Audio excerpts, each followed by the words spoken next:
Okay, David, thank you very much. First order of business I was going to say tonight, Connor, would be to move past tonight's game, but you're prepared to comment on a lopsided loss by your team. Yeah, obviously, it's not the easiest to come out and do these after a game like that.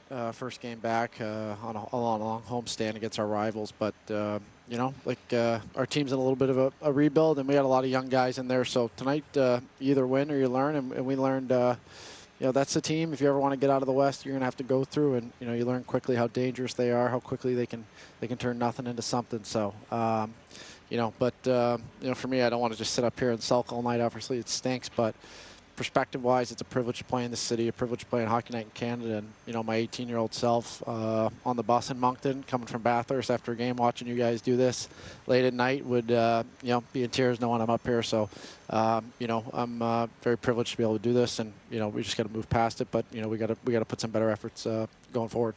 We're delighted to have you on the program for the third time. So, Scotiabank Hockey Day in Canada came to us from Moncton, home of the Wildcats of the Quebec Major Junior League, and we're pleased to have with us on After Hours one of the most beloved Wildcats of all time, and also Ian MacIntyre alongside. So excited to be on the program tonight that he popped a button on his jacket. Listen, as we see these pictures of Moncton, Connor, we'll put you in the role of ambassador for the city, and tell us why Moncton was the ideal location for a celebration of the game. Oh, it's a great question. I mean, it's such a beautiful city. It's right in the middle of the Maritimes. You know, we really had a long bus ride to go play one of our rivals. We just had a great fan base, great ownership, great coaches, and passionate fans. That, you know, it was like the mini NHL. So you're 16 years old, and you just had a great time and a lot of learning along the way. But it's just such a beautiful city, and it's really special to me. Ian. First of all, I want to, for the record, state that the button did not pop off while the jacket was closed. This was not Kelly Rudy sending a button into space. Into orbit. I was fiddling with it, as I always do, and I pulled it off. I remember, Connor, when you were traded to Vancouver and you did a Zoom call from your hometown outside of Boston, and how excited you were to be going from Arizona to a Canadian NHL market. And of course, by then you'd already played on our other coast with Moncton. What is it about an American player that makes you feel so comfortable playing here in Canada under the spotlight? Well, I'm a hockey, you know, it's my life. I love hockey, and, you know, there's no better place for that than in Canada. I'm obviously proud to be an American, to represent them anytime I can, but, you know, playing in Moncton, it was similar to here, where you have rivals. You have Calgary, you got Vancouver, now you got Seattle. You know, you go out tonight, there's half jerseys. I mean, we don't love that, but I mean, that felt like playing in Moncton tonight against Halifax. I remember Game 7, we went out for warm-ups, it was sold out, and it was half and half. So, you know, to be able to enjoy that and embrace it at a young age, it was awesome. You were a Wildcat for 4 years, from 2012 to 16. You were a major star there for the last 3 seasons. And one of the reasons the Wildcats were drawing over 5,200 fans a game, in fact, you sold tickets, as we see in this promo. I'm here at the Coliseum. There's a shot by Garland. They score! Garland on the off wing. Top shelf. And a harmless looking wrist shot, but it was where it was shot. And only 18 seconds in. Probably could have run for mayor of Moncton. Connor, what do you think when you see that from a decade ago? Wish I could shoot like that some nights, but that was a long celebration. That was our rivals. As was St. John. You know, we didn't like each other very much. I think we had a long comeback that night. I think we were down like 4-1 going into the third. We ended up tying it up, and then went in overtime. So that was. I remember it was Sunday. We had a nice night out with the boys after at a restaurant watching football. Ian. I know that. What did Philip Zadina call you, the angry little elf? Yeah, one time? Along with 15 other guys in our room every day. So you must have been wildly popular in Moncton. How were you, as a young American kid who loved to twirl his stick when he scored, how were you around the rest of the Quebec League? Not well liked, not well received. I would get booed most nights, especially Halifax, Cape Breton, a lot. So, but I enjoyed it. Obviously, you know, it's fun. It's, you know, you're 17 years old. You don't know any better. You enjoy it. You embrace it. I didn't like when I got cut from the World Juniors team, went out for the warm-ups in Halifax, and there was quite a bit of signs for Team USA. So that was the only time it stung. You are from Scituate on the Massachusetts coast. It's about 8 hours away from Moncton, 45-minute drive from Boston, by the way. Had you ever heard of Moncton, or better yet, had you ever been there before you agreed to play there? I'd never been there. I've heard about there. That picture of the map was my dad's cell phone every Friday morning coming up to watch the home and home. So he never missed a game? He missed a few, but he did enjoy coming. But I followed Sidney Crosby at a young age, went to Shattuck, then Rimouski. So I followed the Quebec League and knew of Moncton, and they had a couple American players before that. So, and then, when I got drafted there, obviously I was very, very intrigued and did my research. Actually watched a lot of their games from that season, watched the Memorial Cup that year in Shawinigan when Shawinigan won in overtime against London, I believe. So watched a lot of those games and did my research and made a tough decision. Been told by some people with knowledge of the Moncton organization, this question will produce an interesting response. How did you meet your Wildcat teammates for the first time? That's a great story. So I was in Muskegon in the USHL, and I just couldn't get in the lineup. They had an older team, and I was really young at the time, and I made a decision to make a change, and the Wildcats had Ivan Barbashev. Also 16 at the time, and one of the things was, hey, you guys can play together for 3-4 years. That helps to get drafted. You play a player with that caliber. So I made that decision to do that, and I met them at the airport in Montreal, and we got on the bus and we drove to Victoriaville, and we played the Tigers that night. So I was standing on the bus, and all the guys tell me now I'm coming on the bus. I'm about 150 pounds, 5'6", and they were getting told they were getting this big time player, and they were shocked. They were not happy. All right, here's what you accomplished in 4 years in Moncton, and these milestones obviously go beyond the Wildcats to the entire Quebec League and the Canadian Hockey League. They include MVP in the queue, as it's called, a 2-time top scorer in the entire Canadian Hockey League, the only other player ever to do that. Sidney Crosby, and the all-time points record for the Wildcats. Ian. And yet, after all that, bypassed, right, the first year of the draft, and then 5th round pick to Arizona, and you have made it the hard way, struggling initially even to get in the lineup in the minors. How has this journey been? Is it what you thought it would be in professional hockey? Well, a lot of the good things that I did in junior, also didn't translate as well to the American League, and that was a learning process for me to understand how to be less of a puck dominant player and a one-on-one player, and also defense. I was not as interested in the D zone as a 16-year-old, so it took me time to learn, but also having the offensive instincts and the ability and the creativity helped a lot as well to get me to where I am today. But if I could go back, I would love to talk to myself and say, make sure you worry about the other side of the ice as well, because it can save you a year or two in the minors. How much did you have to believe in yourself through that? A lot. And obviously I had great people around me. I had great billets. Our GM and coach had so much belief in me, and and they still do today, and there's still people I talk to, and when you struggle up here, it's hard mentally, and you rely on people like that in your life that do have that strong belief in you. And they were so good to me, and I've always had those people in my life. So let's have a look at the play in which you set the Wildcats all-time points record. March 18th of 2016, and not to give too much away here, but this was not a cheap point. There, Garland, nice play in the corner to Smith. Smith coming up from behind it into Garland. Very nice hole play there. They're beating Garland quite a bit. Back to Malatesta to Garland. And there it is. So that was 327. You finished with 328, and 10 years later, it remains the Wildcat franchise record. So the question comes from Jeremy Boucher, and I'm going to find it here. Ever since graduating junior, not a single Moncton Wildcat player has worn number 8. What does that mean to you, and have there been discussions with the organization about retiring the number? There hasn't been discussions. Obviously, well, there will be now. Yeah, you put the heat on them. No, that would be something that's truly amazing. I do check. I won't lie. I check in camp, see if they've given it away yet, but they haven't. So but that's pretty special. It's a great video. Obviously, the organization had a great ceremony after that, and brought my parents up and brought Sebastian Roger, who I beat for that record, to our next game. And his record had stood for about 9 years too, hadn't it? Before you broke maybe it? Longer. I think he was 1999. So okay. yeah. But it was pretty cool night. I made it interesting towards the late end of the year there. I got cold, so I had to sweat it out for a bit. Okay. Before we move on, one more question from the Wildcats insiders. What is your favorite restaurant in Riverview? Oh, the breakfast place. Oh God. I can't think of it right now. Homestead breakfast. They every day. That probably cost me a few points because I was eating the home run breakfast every morning, and that was my pregame meal for a few years. Riverview, by the way, is right across the across the Chocolate River. Yeah, Yep. from Moncton. All right, from Hockey Day in Canada and Moncton, we move on to current events and the state of the Vancouver Canucks. Ian.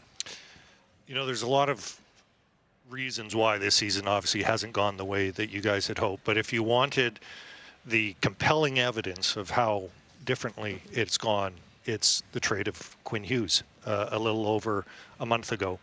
And I'm not as technologically advanced as Scott is, so I actually wrote down what you told me that first practice after the trade, talking about Quinn. You said, I don't have any brothers, but we were pretty close.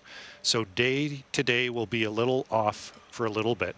The guys are giving me a hard time. I'll be walking around the mall by myself. Like last night, I was rating all the right-handed defensemen in the league in my room by myself. That's what we usually do together, and just argue over who you would take. He's the greatest guy, goes to a great team, but we've got to move on as a group. So, first of all, have you been walking alone in malls since Quinn left? And who is the top right-handed defenseman? Yeah, obviously I wasn't doing that, but that is true. That's he's a hockey guy as well. He's a lifer. He's he was fun to be around. Always an interesting conversation. Whatever we talked about, we'd love to argue. We'd love to just try to make each other smarter and read the same books, do all that stuff. But no, I've been walking around. The guys have been really good. It's quick.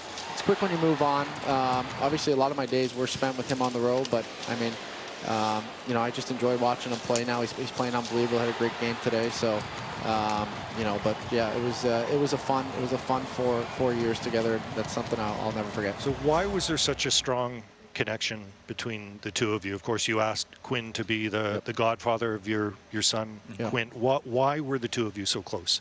Why are the two of you so close? Yeah, first and foremost, hockey. I mean, we have such, obviously he's an exponentially better hockey player than I am, although I won't tell him that. But he cares and he works at his game. He works at his craft. He watches hockey, watches, all his brother's games. And so we have that in common. We can always lean on that to talk. But, when I went through something personally, like he's the guy who's right there for you. He was, in touch with my wife, in touch with me. When he was ever through anything, I was always there for him. So we had a great bond. We, like I said, I have no brothers. I have 3 sisters, but I consider 3 guys in the world to be brothers to me, and he's one of them. And it's a friendship I was very fortunate to have. There was a quote from Jim Rutherford in one of the interviews he did this week. This might not be word for word, but he said something to the effect of he understands how going from a contending team to one that's in a rebuild, a full rebuild mode, could affect the mindset of a player. What's yours? Yeah, it's a good question.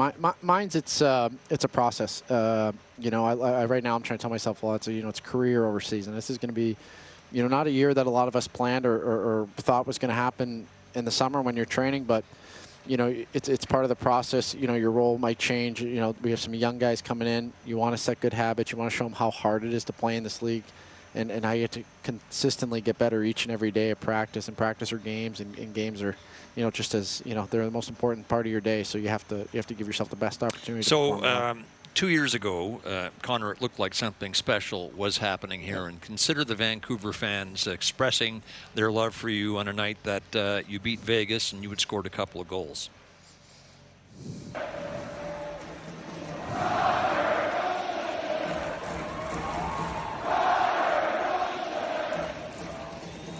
That was April 24. It's hard not to like the sound of that, right? Yeah, obviously that's the great part of playing in Vancouver. This is not to say, though, that the fans don't still love you, because they do, and you do all you can to drag your team into the fight on a nightly basis. But the question, at 29 years of age, in fact, the question comes from 5-Hole Fanatic, with the rebuild happening here in Vancouver, is this something you want to go through at your age and your prime, or is it time to move on, go to a contender? Yeah, that's a tough question. It's a valid question. I think I think people look at something like that through the hockey lens. I've signed on to be on this team for another 6 years, which would be 11 years, and that's not something you do blindly and just sign the contract and don't think about it. So I have a great connection to the city. I enjoy playing here. I want to get this team back to the playoffs and enjoy that feeling when you're on the run in a city like this. My son was born here. My wife's expecting to have another baby in April, our first daughter, which is another thing that, it's in the city, and it really bonds you in your family of city. So if that time comes, that's not something I'm taking lightly or it's just, I'm throwing it out there. I want to get, move on. It's something that if that process ever happened, that'd be a long, long decision. And that's not something I'm thinking about right now. I'm thinking about our performance in 2 days. Yeah. Another thing that Jim said, though, is everything is on the table. And I think you had about 2 weeks a couple of years ago where your name wasn't in trade rumors. The rest of the time it's been in there. Are you comfortable in this environment right now with the uncertainty? Do you still feel good about the decision you made and you're still committed? Are you uncomfortable at all with the uncertainty? I would say I'm more emotionally mature than I was at 25 and 26 when I first went through those rumors. I think that affected my play quite a bit, having the uncertainty every day. And then I think, I learned how to adjust to it and play with it, and then I started to play well, and I feel like I've played well consistently for a couple of years here. So, no, it's a process. It really is corny as that sounds. It is true, and, I just try to go about my day, and if that decision comes from them or from me, that's out of my control. And I do enjoy being a Vancouver Canuck. I love playing in the city, and that's first and foremost. All right, back to dragging your team into the fight. You make no concessions to your size. You're 5'8", but you play like you're 4 or 5 inches taller. This waltz, though, with Adam Klapka was striking because he's only 6'8", and you're only giving away 12 inches and 70 pounds. Did you not consider that when you hauled Klapka off the pile? No, I think he had either hit Huggy or Roney, and he had to jump in. It's actually funny. We had the exact same scrum because he hit Cools at Worlds this year, so we had another scrum just like that. It was about 3 minutes long, no fighting in the IIHF, but we had a long scrum again in the U.S. versus Czech game. All right, another example here of doing whatever it takes comes from a year ago. Some Greco-Roman wrestling with the best player in the game, Ian. Yeah, so you certainly got under McDavid's skin here. He ended up getting a suspension. And it wasn't until after this incident, you told me about your previous incident with Nathan McKinnon a few years ago. You got under his skin. I presume, Macklin Celebrini is now on your list. But what is it with the best players in the world and you? Well, I have an utmost respect for those guys. I mean, how good he is. You watch him tonight, it's hard not to sit on the bench and realize you're probably watching the Michael Jordan of our era. And McKinnon's right there with them, and Celebrini's gonna be right there with them.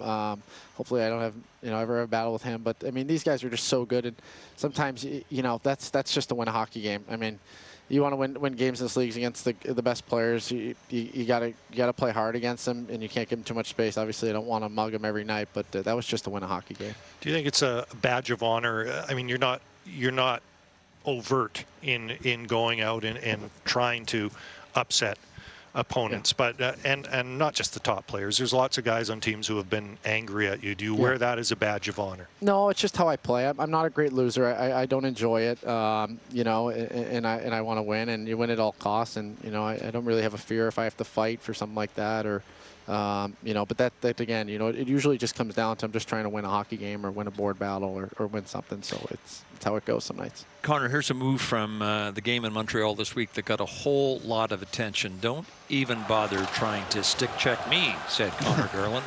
Where did this move come from?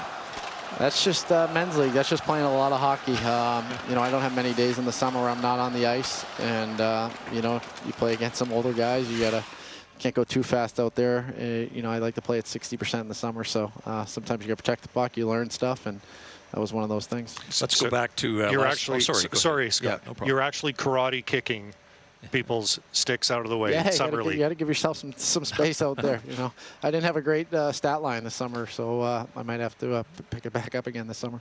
Let's go back to last spring's World Championships in Stockholm. 5 goals, 5 assists for you to help lead the USA to its first World Championship in, what, about 92 years.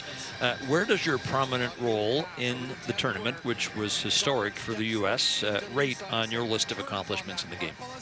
Well, the win is that all you know, you think about when the tournament ends. I've gone to tournaments and had great statistics, and you know, was so happy. You know, you have a good tournament, but when you're sitting there before overtime, you know, you're really only you're thinking about is winning, and it was just such a great group, great feeling to win gold, and you know, you want to win a Stanley Cup. For guys that aren't going to the Olympics, that aren't playing in you know, foreign nations, stuff like that, the next thing for us is the World Championship, to win a gold like that and cross that off the list, and Stanley Cup's next.